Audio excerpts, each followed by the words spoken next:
امی دلہن کے ہاتھوں میں مہندی کیوں نہیں ہے؟ ایک بچی نے دلہن کو پر اشتیاق نظروں سے دیکھتے ہوئے اپنی ماں سے سوال کیا، اور جہاں اس کی بات پر اس کی ماں حیران ہوئی، وہیں دلہن کی بھی نظریں اپنے ہاتھوں پر ٹھہری۔ آنکھوں سے نکلتے آنسو سیدھے ہتھیلیوں پر جا گرے۔ دھندلی سی دکھائی دیتی ہوئی ہتھیلیاں بالکل شفاف گلابی ویران اور بے رونق دکھائی دے رہی تھیں۔ وہ عورت کوئی جواب نہ دے سکی تو بچی کو ڈانٹ کر چپ کروا دیا، لیکن اس کے چپ کروانے سے کیا ہو سکتا تھا؟ حقیقت ساری دنیا جان گئی تھی، کچھ بھی چھپا ہوا نہیں تھا۔ نائمہ، تم ایسا کرو، دلہن کو اس کے بیڈ روم میں چھوڑ آؤ، یہ تھک گئی ہوگی۔ عارفہ بیگم نے اپنی دیورانی کی بیٹی کو اشارہ کیا۔ وہ سمجھ گئی تھی، اس لیے فوراً اٹھ کھڑی ہوئی۔ آئیے بھابھی، آپ کو اوپر بیڈ روم میں چھوڑ آؤں۔ نائمہ نے اس کا بازو تھامتے ہوئے سہارا دیا۔ وہ بھی اس ماحول سے جلد از جلد نکلنا چاہتی تھی، اس لیے کھڑی ہو گئی۔ کہاں جا رہے ہیں آپ لوگ؟ وہ اچانک ڈرائنگ روم کے دروازے سے اندر داخل ہوا۔ نائمہ کے ساتھ دلہن کے قدم بھی تھم گئے۔ سامنے وہ دیوار بنا کھڑا تھا۔ دلہن رخصتی کے بعد کہاں جاتی ہے؟ نائمہ نے تایا زاد بھائی کو شرارت سے دیکھا۔ عام دلہنیں تو رخصتی کے بعد اپنے شوہر کے بیڈ روم میں ہی جاتی ہیں، لیکن اگر دلہن خاص ہو اور جیدار ہو تو کہیں بھی جا سکتی ہے۔ وہ دلہن کو گہری نظروں سے دیکھتے ہوئے کہنے لگا۔ دلہن نے یکدم اس کو دیکھا، اس کی آنکھوں سے شرارے نکل رہے تھے۔ وہ انتہائی بے نیازی سے آنکھیں پھیر گیا۔ جائیے، وہ یہ کہہ کر سائڈ پر ہو گیا۔ نائمہ دلہن کو اوپر لے گئی، پھر بیڈ روم کا دروازہ کھول کر اندر داخل ہوئی۔ تازہ پھولوں کی مہک ایک جھونکے کی طرح آئی۔ دلہن کا دماغ خوشبو سے جھنجھلا سا گیا۔ وہ ٹھٹک گئی۔ اندر کسی کے ارمان سجے تھے، اور ان ارمانوں پر وہ قدم رکھنے جا رہی تھی، گویا روندنے جا رہی تھی۔ اس کے قدم من بھر کے ہو گئے تھے۔ وہ دہلیز پر قدم نہیں رکھنا چاہتی تھی۔ جب کسی کی زندگی میں ہی قدم رکھ لیا تھا تو پھر دہلیز کیا معنی رکھتی؟ نائمہ اسے بیڈ پر بٹھا کر چلی گئی تھی، اور اسے پھولوں سے سجا بیڈ انگاروں کا محسوس ہوا تھا، دل جیسے تپتے توے پر رکھ دیا گیا ہو۔ رات اچھی خاصی گہری ہو چکی تھی جب اسے اپنے بیڈ روم میں جانے کا خیال آیا۔ وہ گھڑی میں ٹائم دیکھتے ہوئے اٹھ کھڑا ہوا۔ اپنے دوست حسان کو رخصت کرنے کے بعد وہ روم کی طرف بڑھا۔ وہ سیڑھیاں طے کرتا ہوا اپنے بیڈ روم میں آیا۔ بیڈ روم کا دروازہ لاک کر کے پلٹا تو ٹھٹک کر رہ گیا۔ دلہن کے ساتھ ساتھ کمرے کا حلیہ بھی بگڑا ہوا تھا۔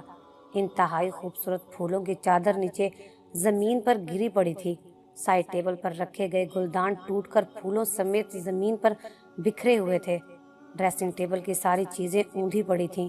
دلہن کا اپنا دوپٹہ آدھا صوفے پر اور آدھا نیچے لٹک رہا تھا۔ سینڈل کہیں تھے اور پرس کہیں تھا۔ وہ ایک ایک قدم بڑھاتا آگے آ رہا تھا کہ نیچے کوئی چیز چرمرا کے رہ گئی۔ اس نے قدم پیچھے اٹھایا اور دیکھا وہ دلہن کا سونے کا گلو بند تھا جو اپنی ناک قدری پر رو رہا تھا۔ اس نے جھک کر گلو بند اٹھایا، اس کے کچھ موتی ٹوٹ گئے تھے۔ اس نے وہ گلو بند صوفے کے سامنے کرسٹل ٹیبل پر رکھ دیا۔ وہ خود بیڈ پر اوندھی لیٹی تھی، چہرے پہ تکیہ رکھا ہوا تھا۔ مہروز کا پسندیدہ سلور کلر کا لہنگا پہنا ہوا تھا، مگر دوپٹہ صوفے پر جھول رہا تھا۔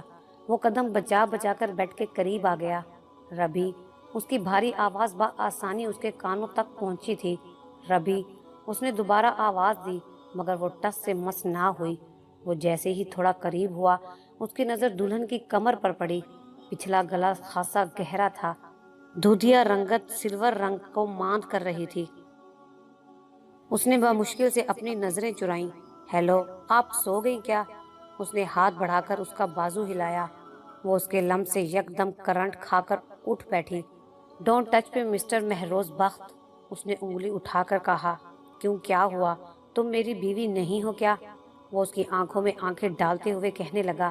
نہیں ہوں میں تمہاری بیوی، نہیں ہوں، سمجھے تم؟ وہ یکدم چلا اٹھی۔ تو پھر یہاں میرے بیڈ روم میں کیا کر رہی ہو؟ وہ انتہائی اطمینان سے کہہ رہا تھا۔ سزا بھگت رہی ہوں، اپنے کیے کی سزا، وہ چبا کر کہنے لگی۔ مہروز اسے سر تا پا دیکھ کر رہ گیا۔ روئی روئی سرخ آنکھیں، مٹا مٹا سا میک اپ، کندھوں پر بکھرے شولڈر کٹنگ سلکی بال اور بنا دوپٹے کے اجاگر ہوتی ریانیاں نظر ہٹ نہیں رہی تھی۔ تمہارے لیے سزا ہے، مگر میرے لیے تو اللہ کی عطا کردہ ایک خاص نعمت ہو تم۔ اس نے گھمگیر لہجے میں کہتے ہوئے اس کے گال کو چھوا اور وہ اس کے اس انداز پر بھڑک اٹھی۔ کہا ہے نا مجھے ہاتھ مت لگانا، ہاتھ پیچھے ہٹاؤ، اس نے سخت لہجے میں کہا۔ مہروز کے ہاتھ اس کی کمر کو چھو رہے تھے۔ اسے ایسا لگا جیسے اس کے جسم پر بچھو رینگ رہے ہوں۔ مجھ میں اتنا صبر نہیں ہے کہ میں آج کی رات پیچھے ہٹ جاؤں، بلکہ جو کل کی رات گزری تھی وہ بھی خدا جانتا ہے۔ اس نے کہتے ہوئے اسے زور سے بھینچ لیا تھا۔ میں کہہ رہی ہوں مجھے ہاتھ مت لگاؤ۔ وہ بھینکار کر کہتی ہوئی اس پر جھپٹ پڑی اور وہ اسے اپنے ناخنوں سے نوچنے کی کوشش کر رہی تھی اور وہ اپنے بچاؤ کے لیے اس کے ہاتھ روک رہا تھا۔ لیکن جیسے ہی ربی کے ناخنوں نے اس کی گردن پہ خراش ڈالی، وہ اپنا غصہ کنٹرول نہیں کر سکا اور یکدم اس کا ہاتھ اٹھ گیا اور اس کے بھاری ہاتھ سے تھپڑ کھا کر ربی پیچھے کی طرف بیڈ پر گری۔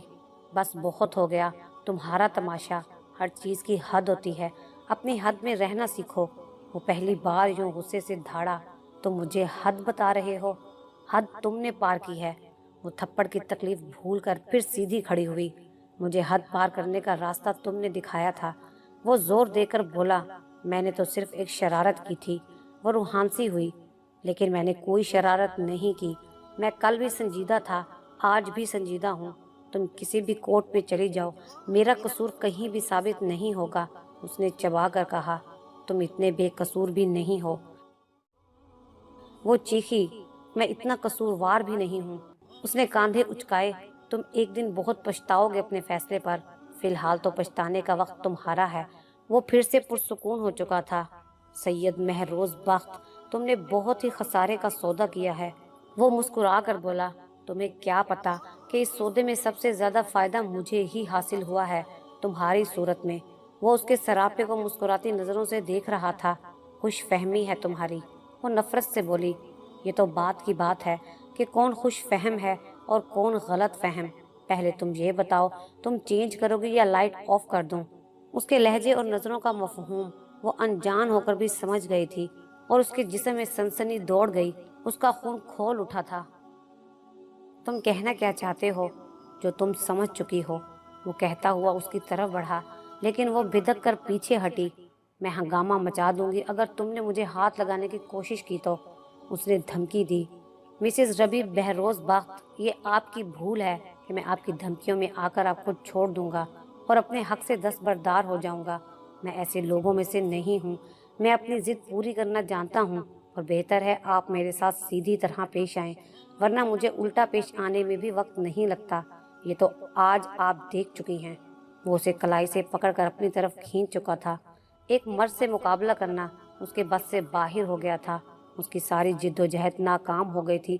وہ بے بسی سے تڑپ تڑپ کر رونے لگی، مگر مہروز پر اس کے آنسوؤں اور سسکیوں کا کوئی بھی اثر نہیں ہوا تھا۔ اب چاہے وہ تڑپتی یا بلکتی، اسے پرواہ نہیں تھی۔ بقول اس کے، اس نے اپنا حق وصول کیا تھا۔ رات گزر چکی تھی۔ باہر دروازے پر دستک ہو رہی تھی، مگر وہ بے حس بنی بیٹھی تھی اور کوئی جواب نہیں دیا تھا۔ پھر تھوڑی دیر بعد دوبارہ دستک ہوئی۔ اس بار دستک متواتر ہونے لگی تھی۔ تبھی بے سدھ سوئے مہروز کی نیند کا سلسلہ بھی ٹوٹ گیا۔ اس نے چونک کر آگے پیچھے دیکھا۔ وہ دونوں پاؤں صوفے پر چڑھائے گھٹنوں کے گرد بازو لپیٹے بیٹھی تھی اور اسے دیکھ رہی تھی۔ مہروز بیٹا دروازہ کھولو۔ باہر عارفہ بیگم کی پریشان آواز آئی۔ وہ یکدم اٹھ بیٹھا۔ بیڈ کے دوسرے کونے پر رکھی اپنی شرٹ اٹھا کر پہنتے ہوئے وہ کمرے میں بکھری چیزوں سے بچتا ہوا دروازے تک آیا اور بالوں میں ہاتھ پھیرتے ہوئے دروازہ کھول دیا۔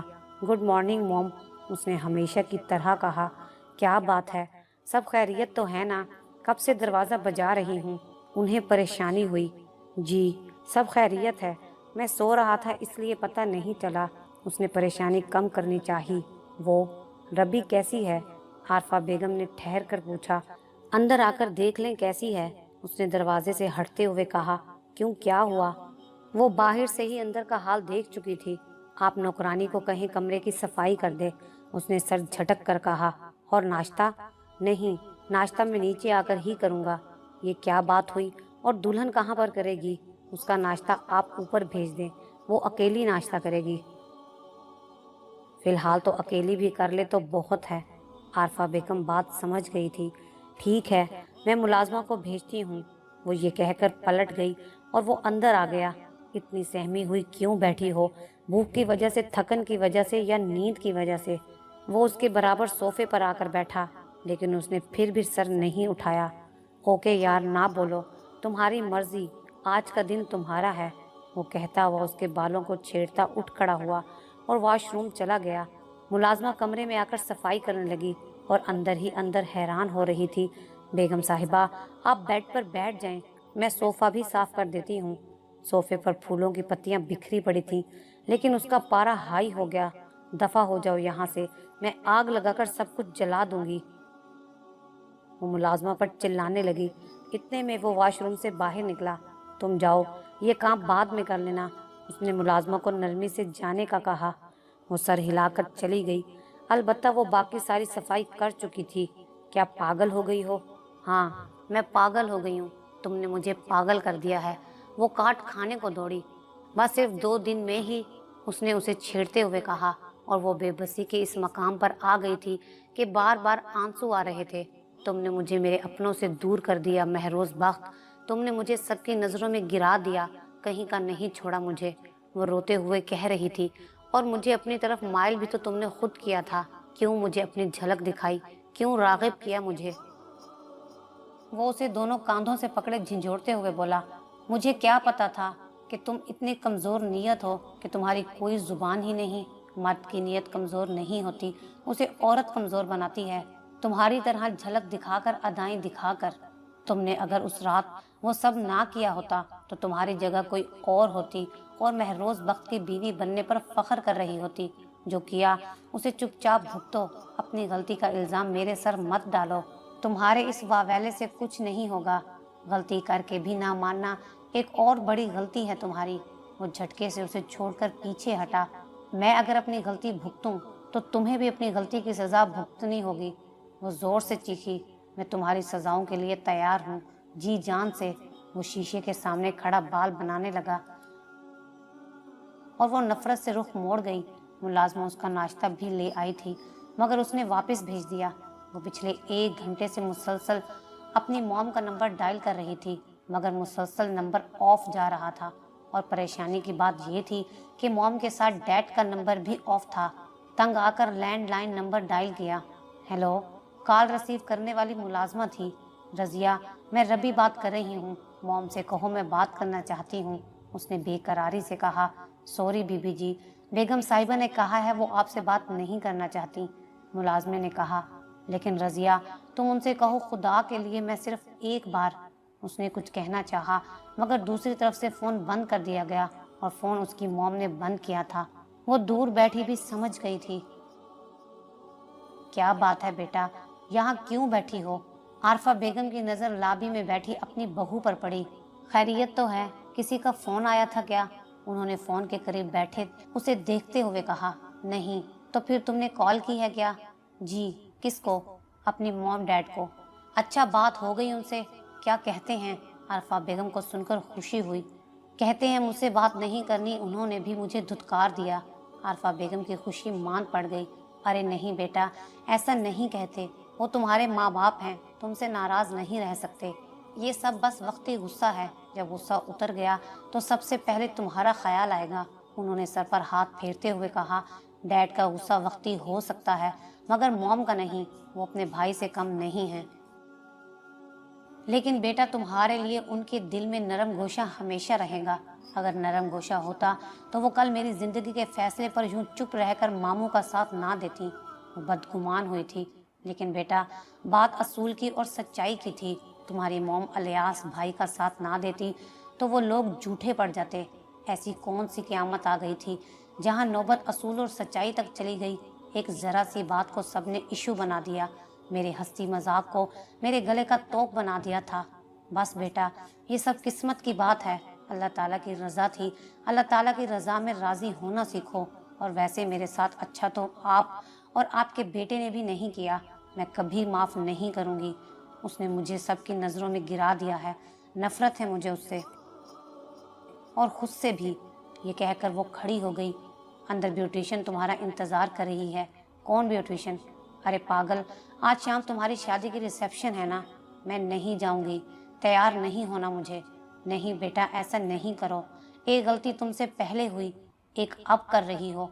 कल हजारों लोगों ने बातें की, सरगोशियां की, लेकिन जैसे तैसे गुजर गया। क्या तुम फिर चाहती हो लोग बातें बनाएं, तुम्हारी गैर मौजूदगी पर सरगोशियां करें? आरफा बेगम कहकर चली गई थी।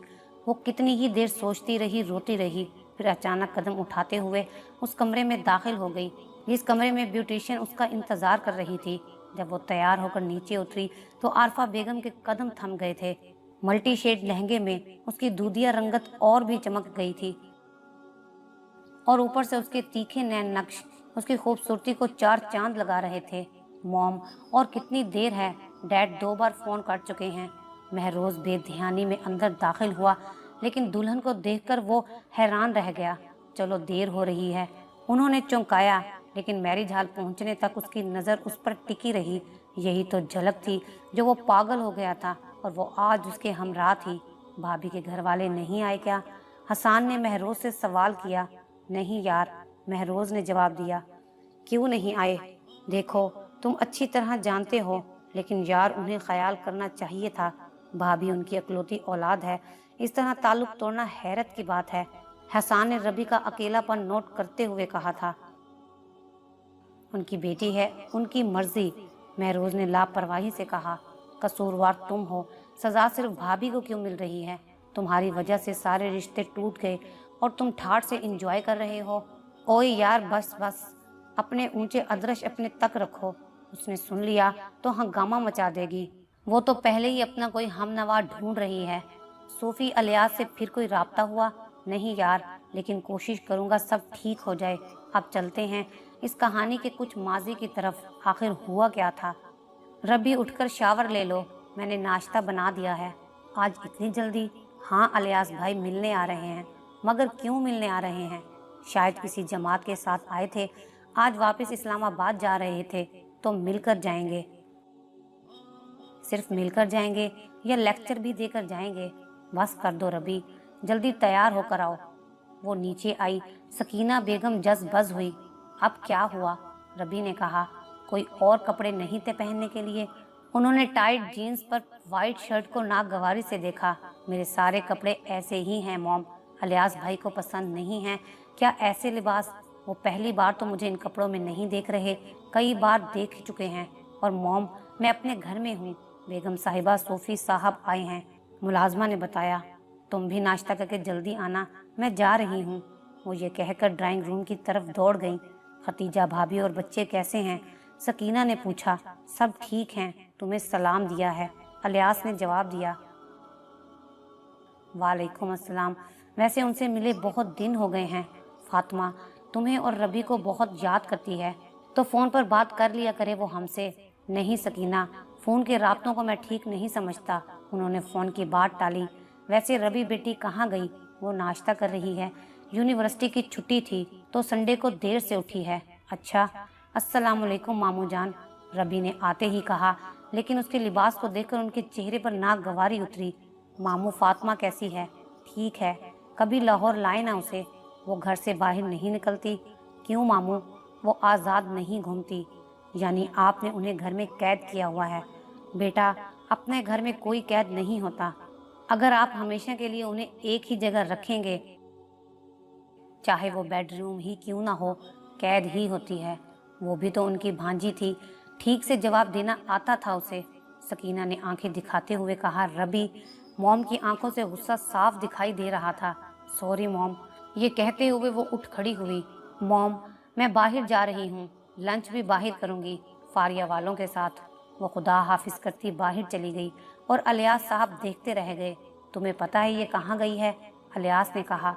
वो जहाँ भी गई हो, हमें यकीन है अपनी बेटी पर, अहमद साहब ने कहा। चलो दुआ है अल्लाह भरोसा सलामत रखे। फिर वो दूसरी गुफ्तगू करने लगे। आरफा, खैरियत तो है? कुछ परेशान लग रही हो, खतीजा बेगम ने कहा। परेशान तो हूँ, महरोज की तरफ से। क्यों, सब ठीक तो है ना? क्या हुआ है? खतीजा ने अपनी दोस्त आरफा से पूछा। महरोज और उसका चच्चा ज़ाद भाई एहतशाम दोनों अमेरिका गए थे। अब सुनने को आया है एहतशाम ने शादी कर ली वहाँ, और तुम क्यों हलकान हो रही हो? मैं सोच रही हूँ अगर एहतशाम कर सकता है तो महरोज भी कर सकता है। हमारा इकलौता और आखिरी सहारा है। अमेरिका का होकर रह गया तो तुम उसकी मंगनी या शादी करके भेजती। हाँ, सच कहा, ये गलती हो गई मुझसे। ये काम अब भी हो जाएगा। बुलवा लो और शादी कर दो। क्या वाकई? और घर आकर उन्होंने महरोज को कॉल मिला दी। यस मॉम, क्या बात है? महरोज ने कहा। तुमसे एक बात करनी थी। जी कहें, सुन रहा हूँ मॉम। मैं तुम्हारी शादी करना चाहती हूँ। मॉम, इतनी जल्दी? हाँ बेटा, बस तो कर लें। इजाज़त क्यों ले रही हैं? आप मेरी माँ हैं, जहाँ चाहें कर दें। बस शादी से पहले लड़की की एक अदद तस्वीर दिखा देना। उन्होंने खुश होते हुए दुआ दी और फ़ोन बंद कर दिया। कुछ मसला हल हुआ? खतीजा ने पूछा। बस लड़की की तलाश है, कोई पढ़ी लिखी और नेक मिल जाए। मैं कोई तेज़ तरार बहू अफोर्ड नहीं कर सकती। आरफा बेगम ने अपनी पसंद बताई। अम्मी, वो कुछ औरतें आई हैं। फातिमा की धीमी आवाज़ आई और आरफा की नज़र उस पर ठहरी। दुपट्टे में लिपटा उसका चेहरा नूर लग रहा था। उन्होंने घर जाकर महरोज से जिक्र छेड़ा फातिमा का। उसे क्या एतराज़ होगा? उसकी रजामंदी पर ही उसने खतीजा से फातिमा का हाथ मांगा और खतीजा ने अलियास से बात की। लड़की का नाम फातिमा है। उन्होंने बेटे को इत्तला दी। कैसी सूरत है उसकी? बहुत प्यारी है। देखोगे तो देखते ही रह जाओगे। तो प्लीज़ वो प्यारी सी सूरत मुझे भी दिखा दें। ऐसा मुमकिन नहीं है। सूफी अलियास साहब को पसंद नहीं ये सब। वो कहते हैं लड़का लड़की शादी के बाद ही एक दूसरे को देखें तो बेहतर है, ताकि उनके पास फरार होने का कोई रास्ता ना हो। उसने खफगी से कहा। लेकिन मॉम, तस्वीर में क्या हर्ज है? मैं इतनी दूर बैठा हूँ, पता तो हो किससे शादी हो रही है, कैसी है मेरे साथ, कैसी लगेगी। और आपको किसने कहा था कि किसी सूफी की बेटी से मेरी शादी तय कर दें? बस चुप रहो। बहुत प्यारी है, अल्लाह जोड़ी सलामत रखे, अच्छी लगेगी तुम्हारे साथ। आरफा बेगम ने उसे चुप करवाया और मंगनी की तैयारियों में लग गई। मंगनी के फौरन बाद शादी तय कर दी गई थी। बड़ी छुपी रुस्तम निकली। मंगनी भी कर ली। रबी ने फातिमा को फ़ोन खड़काया और वो उसकी बातों पर हंस दी। बस यार, सब जल्दी हो गया, कुछ पता भी नहीं लगा। नाम क्या है मौसूफ का? सैयद महरोज बख्त। नाम तो बड़ा पावरफुल है। खुद कैसा है? मुझे क्या पता। क्या मतलब बिना देखे ही मंगनी कर ली? जानती तो हो अब्बा को उन्हें देखना दिखाना ये सब पसंद नहीं है। उफ यार, तुम्हारे अब्बा को तो कुछ भी पसंद नहीं है। खैर, मैं तो जिससे शादी करूंगी 2-3 मीटिंग्स रखूंगी उसके साथ। शादी से पहले पता तो चले कैसा है, कौन है। वैसे अब तुम्हारी शादी कब है? यार, जब वो आएंगे तो। हैं? उन्होंने अभी आना है? यार रबी, पूरी बात तो सुन लो, फातिमा ने कहा और रबी हंस दी। कहाँ से आना है जनाब ने? यार, अमेरिका से आना है। व्हाट? वो लड़का अमेरिका में रहकर मुलानी जी से शादी कर रहा है? उसने तुम्हें देखा नहीं है क्या? यार, कहा तो है नहीं देखा, फिर भी शादी कर रहा है। हैरत है। हैरत क्यों? क्या पहले शादी नहीं हुई ऐसे किसी की? हुई है ना, तुम्हारी अम्मी अब्बू की। अगर तुम्हारी अम्मी देख लेती मामू को तो गले में फंदा डालकर मर जाती। फातिमा ना चाहते हुए भी हंस दी। तुम शादी से कितने दिन पहले आओगी? 2 दिन पहले। अगर मैं पहले आई तो या मामू रहेंगे घर में या फिर मैं। तुम सुकून से भी तो रह सकती हो। यार, तुम्हें तो पता है मेरी नेचर नहीं है सुकून वाली, और मामू पाबंदियों के मालिक हैं। ये मत करो, वो मत करो, इस तरह के लिबास मत पहनो, वो मत पहनो, और पता नहीं क्या क्या रोक टोक। उसने वजह बताई और फातिमा चुप हो गई। अच्छा यार, तुम्हारी खातिर कुछ दिन पहले आ जाऊंगी। कसम से तुम्हें बोर नहीं होने दूंगी। बहुत मज़ा आएगा। अच्छा यार, मैं इंतज़ार करूंगी। ठीक है, बहुत